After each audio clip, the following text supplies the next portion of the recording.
tutok sa kaayuhan ug kamatuoran, kredibilidad maoy gibarugan. Ang bagong yugto ng ating himpilan, ang Sunshine Radio ay SMNI Radio na. Patuloy kaming magbibigay ng mga balita, impormasyon, serbisyo at inspirasyon para sa Diyos at sa Pilipinas nating mahal. Ang SMNI Radio ay magsisilbing totoong boses ng bayan at maaasahan sa panahon ng pangangailangan. Handa ang SMNI Radio na maging kasama sa bawat yugto ng buhay ng mga Pilipino. Inyong maaasahan na patuloy na magsusulong ang SMNI Radio ng pagbabago at pag-unlad. Asahan ang mas pinaigting at mas pinagandang mga programa na ihahatid ng SMNI Radio. Hindi rin mawawala ang mga programang magbibigay inspirasyon at pananampalataya natin sa makapangyarihang Ama sa pamamagitan ng kanyang hinirang na anak, Pastor Apollo C. Kibuloy. Tuloy-tuloy sa pagkikinig at panonood dahil sa SMNI Radio, araw-araw kami magsisilbi sa inyo. Maraming salamat sa inyong patuloy na pagtitiwala.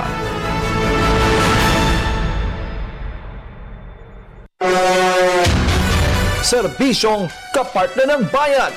Kapartner ng Bayan. Ania ang tulumanong mupaila sa lain-laing ahensya, organisasyon, personalidad o individual nga andamugahin sa ilang serbisyong Kapartner ng Bayan. Atong sayron ang mataglaka nga nabuhat na ug angay pangbuhaton alang sa ikauswag sa matag komunidad ug sa nasod sa kinatibukan. Serbisyong Kapartner ng Bayan. Aniya na ang atong kapartner nga makauban karon.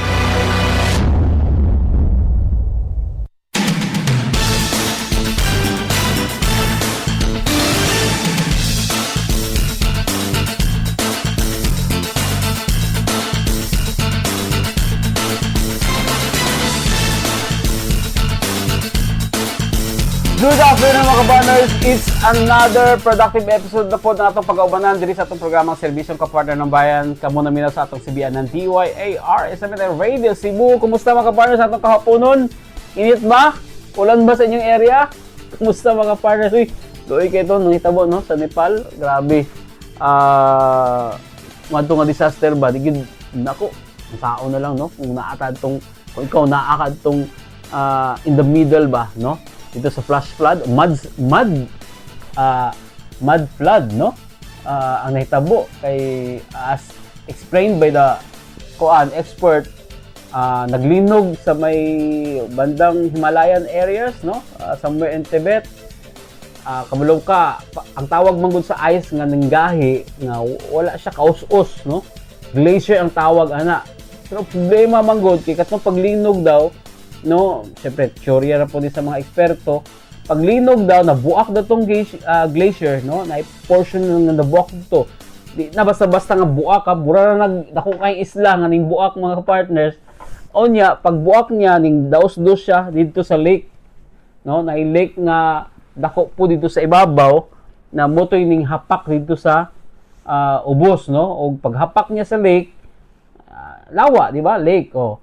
Pag hapak niya sa lawa, katong tubig sa lawa, motoy ning flush out mga partners, motoy ning dagayday padulong pababa, no, sa river dito banda sa paduna sa Nepal boundary mga partners, or sa river system, no, sa Nepal. So eventually katong tubig mga partners ning kabalo na magita sa follow, di ba? Mura nagyabo kag balde, di ba? Or planggana, iyabo ni kanal, di ba? Grabe ang awa sa tubig ana, literally maog yun na hitabo mga partners. And makita nimo sa video ba, no? Grabe na flash yun ang mga balay, ang mga buildings nga katong boundary sa China, between China and Nepal. Ay boundary dito nga kuan mga partners nga naigo gyud, no? Nya makita nimo mga tao nagdaganay ba, no? Nowhere to go. Grabe kung imuhang kagalingon naa ka dito, di mo ma-imagine, no? Ngun adto ang mga kalamidad or trahedya nga mahitabo mga partners. So they did not expect, no, nga motoy mahitabo kay wala may ulan, no?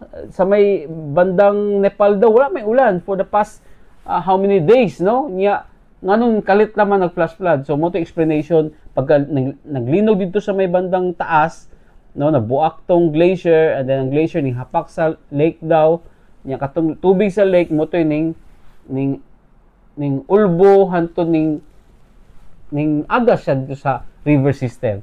Nya dili siya agas nga hinay-hinay nga agas. Volume of water kay hapak man, no? Ibig sabihin gitulak sa glacier.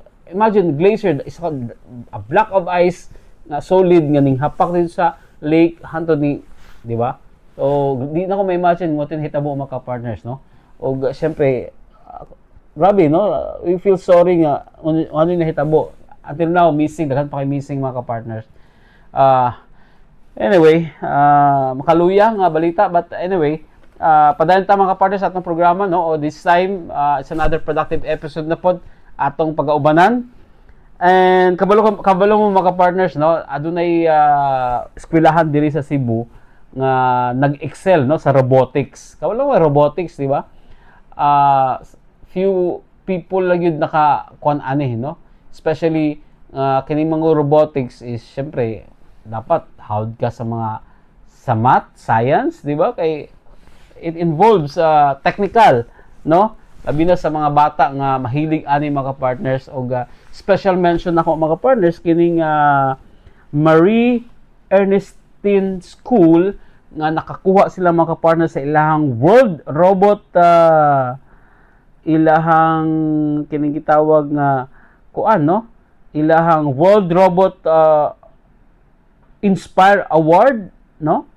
World Robot Organization inspired World Robot Olympiad 2026 nga nahitabo dito sa bandang Korea mga partners, nga nahitabo siya last August 7 hangtod 10, no? Sa Osong Convention Center, Cheongju, South Korea. So sa event, no, during the event ang Pilipinas adunay mga entries, no? O isa sa mga entries ni ini, of course, ang gikan sa Marie Ernestine School. Inya fortunate kay makapartner sila ang first Filipino nga nakadaog sa maong prestigious awards, no? Kaning ginatawag nga World Robot Olympiad mga partners, Korea National, plus mga invited countries mga partners nga ning join ni ining maong event mga partners. So congratulations, no, sa Marie Ernestine School, no? Ang ilahang mga students nga mo gining sangka dito mga partners para madaog, no? Si Ian Jung, si Emmanuel Omolon, o si Gabriele Omolon mga partners. So nakuha nila ang Inspire Award. Mo ni siya ang pinakadako nga award, no? Inspire Award mo ni ang pinaka grand prize sa World Robotic Olympiad. So di na akong i-explain pa further kay atong mapaminawan mga partners, no, ang ipagayon press conference sa Marie Ernestine School. Gi-share nila ang kadaugan nila mga partners, ug ako po na ipadungog sa inyo mga partners unsay nahitabo during their competition, no? Kauban ang ilahang coach mga partners, no? Paminaw na to mga partners kining maong mga kabatan-unan, no, nga nakadaog ni ining World Robot Olympiad sa Korea. Paminaw to mga partners ang ipagayong press conference. Country in the Korea because first the team joined the national event. So before you qualify in the World Robot Olympiad, you need to join the Philippine Robotics Olympiad, which held in SMNI with our partner, the organizer, FELTA. So there's a lot of school competing. So the third place will represent the Korea National Finals. The second place will represent the Asia Pacific Open Championship in India. And the first place will represent the International Finals in Puerto Rico this coming December. So how long have you been into robotics and in these kids? How? The robotics has been since 25 years. How long?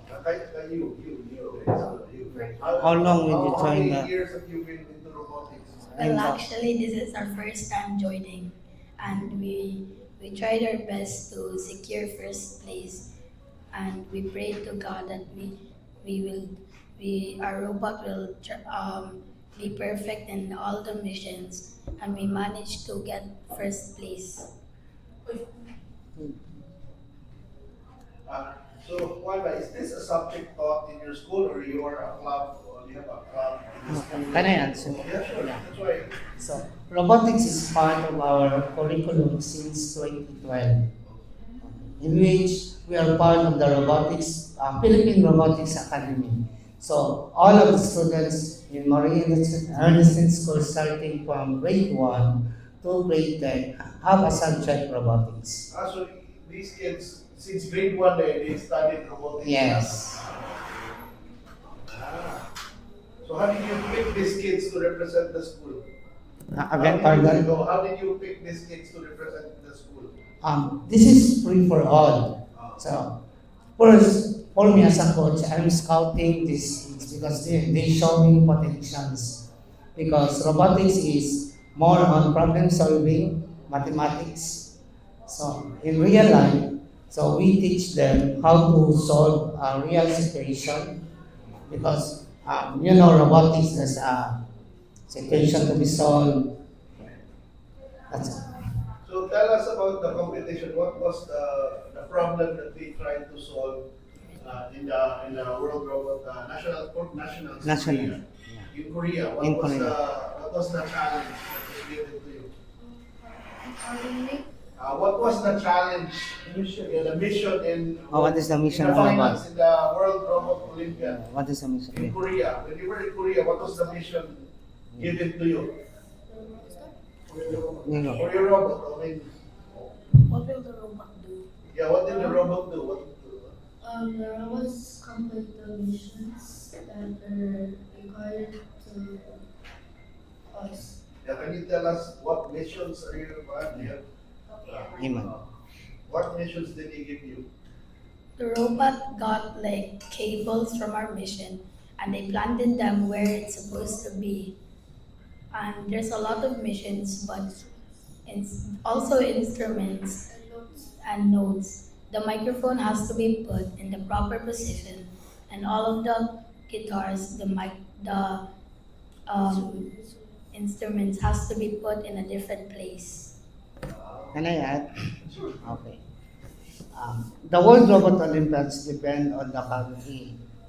The host for this year is Puerto Rico. Then it depends on their culture. That's why the theme of the WRO is meet the culture, on which we are joining for the Robo Mission category. We are joining in elementary. So in elementary, the name of the task is Robo Robo-Rockstar. Rockstar. It means it's a musical festival. So just we think, if we have concert, people will arrange the stage, right? The musical instrument. Now, because of technology, the WRO make the students to think a design or a robot in the future that will do the task for human. That's why their task is to arrange in the field. There are cables. You need to put the cable so that it will be connected in the amplifier. Then after that, the robot will get the microphone and put it in the stage. After that, the robot will gather all the instrument and put it in the instrument area. And then the last is to put the notes so that it means that the concert is starting. May I add also that there are several World Robot Olympiads happening. We have the most recent is in Korea. Next month we have a World Robot Olympiad in India, and then the international finals, which Coach Alden mentioned in Puerto Rico. And in all three WRO competitions, Marie Ernestine School is playing or is joining the Team Philippines. Not only them, but I have Other a team. That's why there are other teams also qualified there. Yeah, because Yes. we Sila ang first will get on third day. Yes. first, Oh, yeah, Marie, yeah, second, yeah. then third. Diba? That's why sila ang Yeah, third, diba? yeah. So the Third will represent Korea, second will represent India, and the first will represent Puerto Rico. So winning marine certification, the Inspire Award is not a special award. It's not a special It's the award. grand prize. Yes, in Korea they did not make it. They did not name us first, second, third. So when they awarded, they are very sad because we are used to hear that first place, second place, champion. Yes. But in Korea they make it in different nice name. Different names. So that's why Inspired Award is equivalent to a grand prize. Yes. Regarding the selection of the three students, is it based on, you said you were looking at who was performing the best, potential. Was it based on their grades or No. maybe they had one project? How was it based? It is based during my class, robotics class. All of them are showing good in programming, but all of the students have the chance to join. But we select the best because this is a competition, and this is a teamwork. So you swept the national day.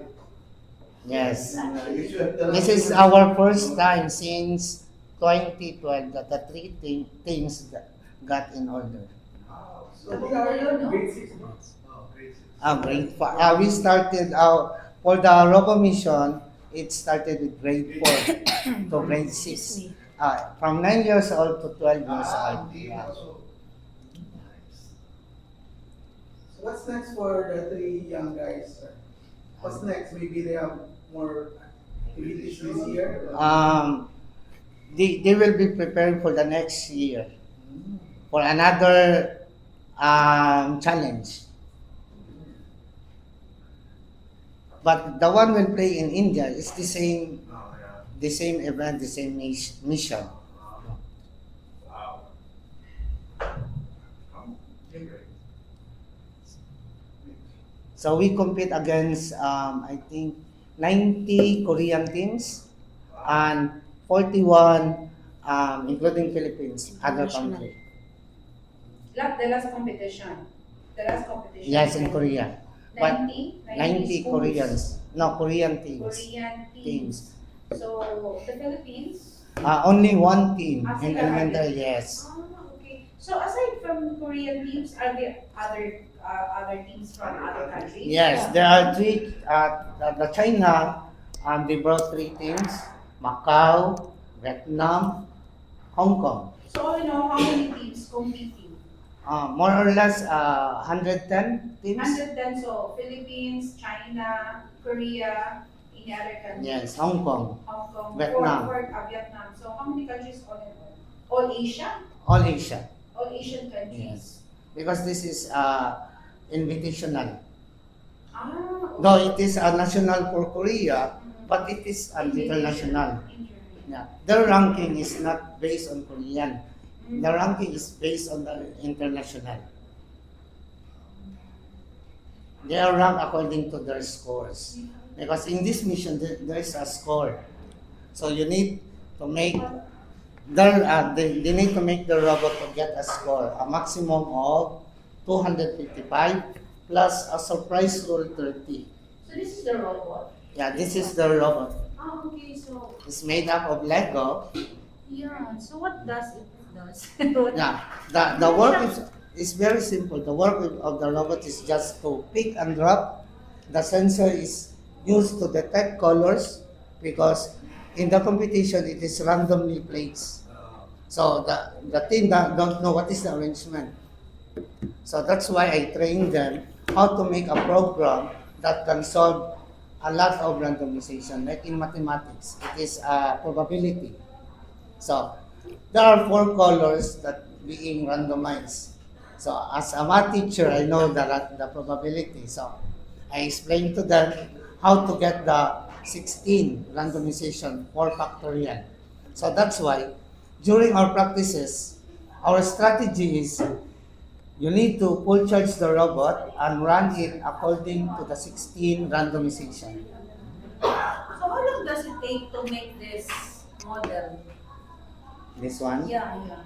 For in the Philippine Robotics Olympiad, they need to build.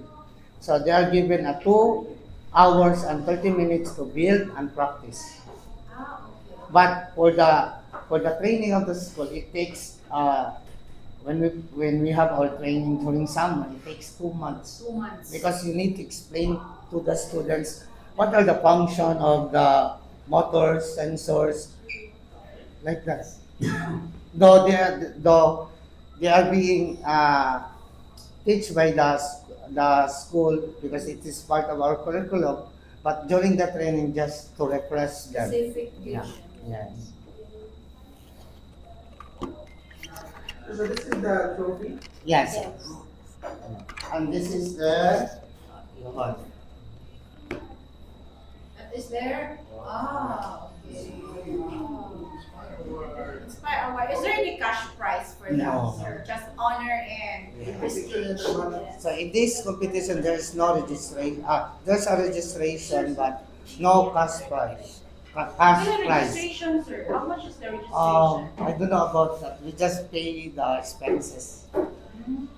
So it's a school who spend for the ilang travel allowance, ilang accommodation. And the school It's is the school. No, it's the parents. It's the parents. Yeah. And it's their option if they want to participate or not. Yeah. The students. Dito na lang, dito na lang. Kids awards. Then in addition na can I add? This is the first time that the Philippines won the first or the grand prize in the international under the Robo Mission category. So there are plenty of categories. Yes, there's Robo Mission. In Robo Mission, it has elementary category, 9 to 12 years old. Junior high category, 12 to 15 years old. Senior high category, 16 to 19 years old. So sa elementary ni ang inyo. Yeah, Robo Mission. There's also a Robo Sport on where the robot will play like a table tennis. Then there is also future engineering on where the students will make a robot that can drive autonomously. And there is innovation on where it's just like a research, they will make a prototype and display.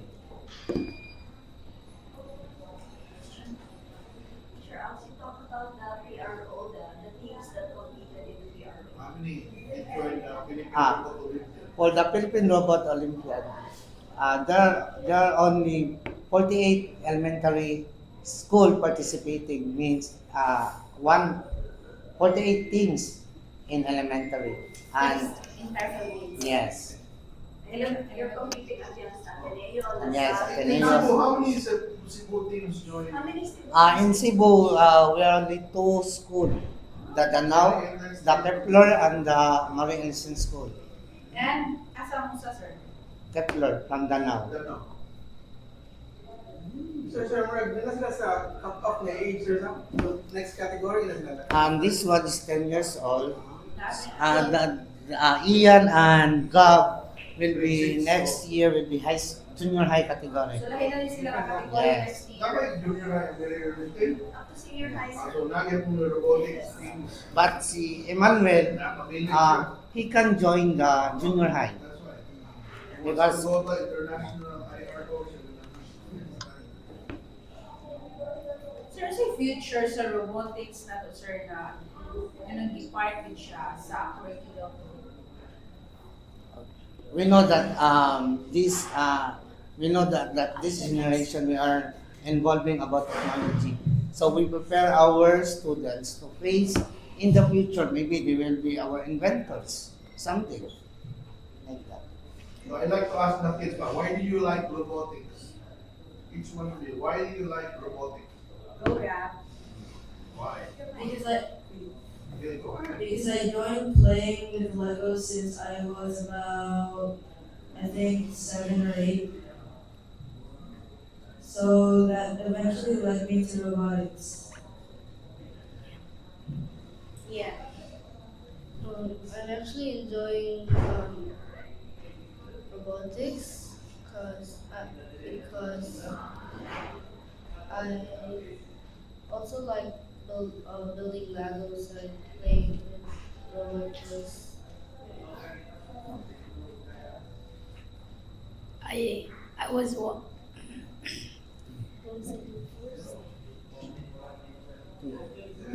I really like robotics because every time I walk by the robotics lab, I always see a lot of robots running on the mat, and that led me to go to robotics and try for myself.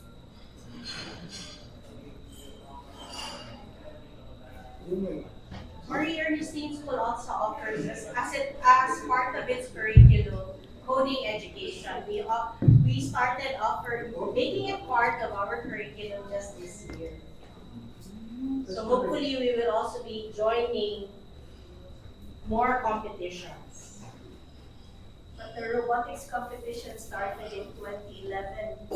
So we've had a lot of years of experience and on our first try, we actually won first place also at that time. So it was really very encouraging that our students really love, the outlet of having to participate in robotics and technology. So it's really it's their thing. So very earnest days, it's been like the premier school for robotics in Cebu, no?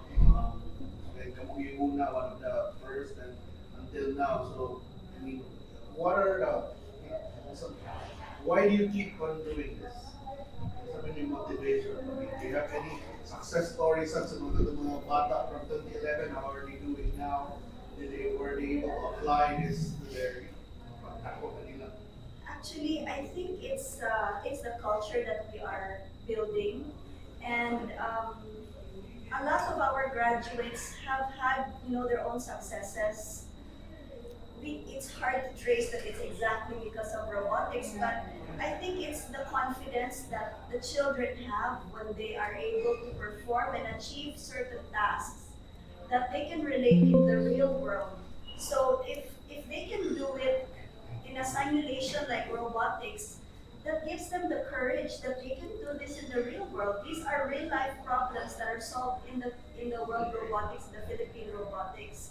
So they are able to understand how they can apply these things, in the real world and in their lives. Robotics also develops critical thinking skills and creative thinking skills.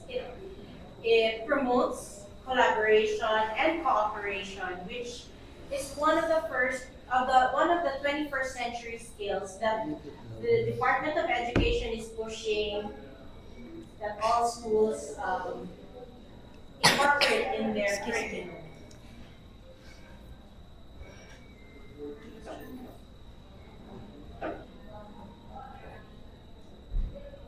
With your programs, is there any help coming from the government in regards to the development of the robotics program? Unfortunately,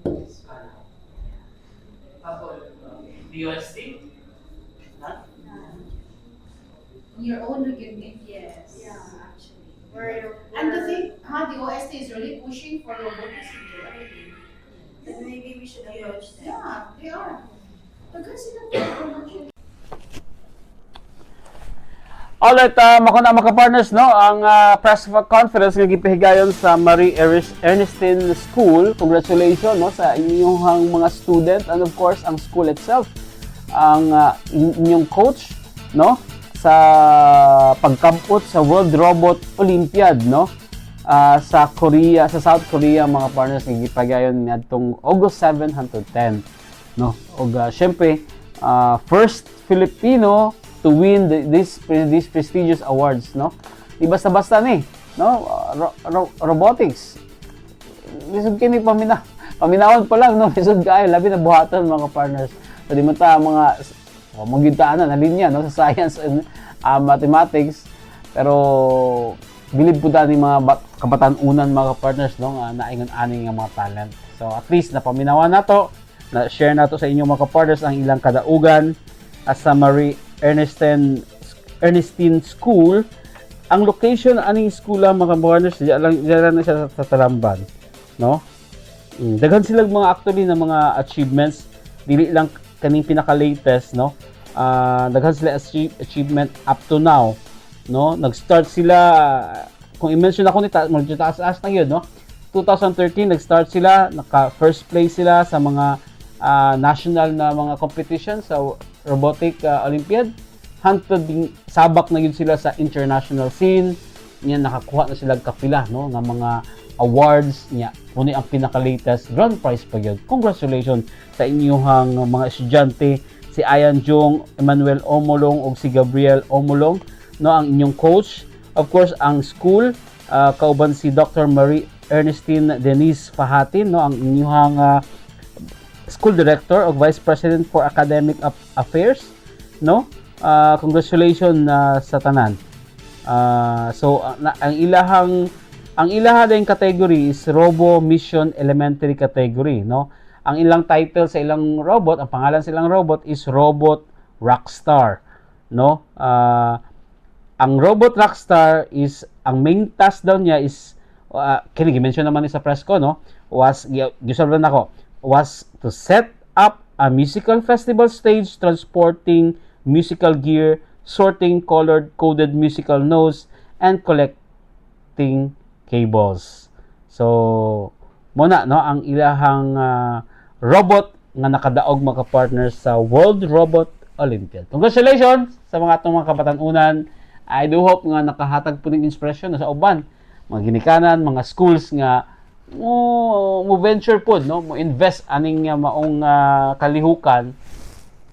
Although very wide man no, kung education system ng atong hisgutan na ay lain-laing mga kategorya na mga partners. So nindot sad ni no, World Robot Olympiad nga nakuha sa ato ang makabatan-unan diha sa Marie Ernestine School. Salamat kayo kapartner sa inyong pagpaminaw sa atong programa. Dili tapos sa atong programa Serbisyong Kapartner ng Bayan. Kini Kapartner Jimrey Biosa. Salamat kayo. Makandugali ta sa sunod episode nato mga kapartners sa atong programa. Ang Diyos manalangin kanatong tanan.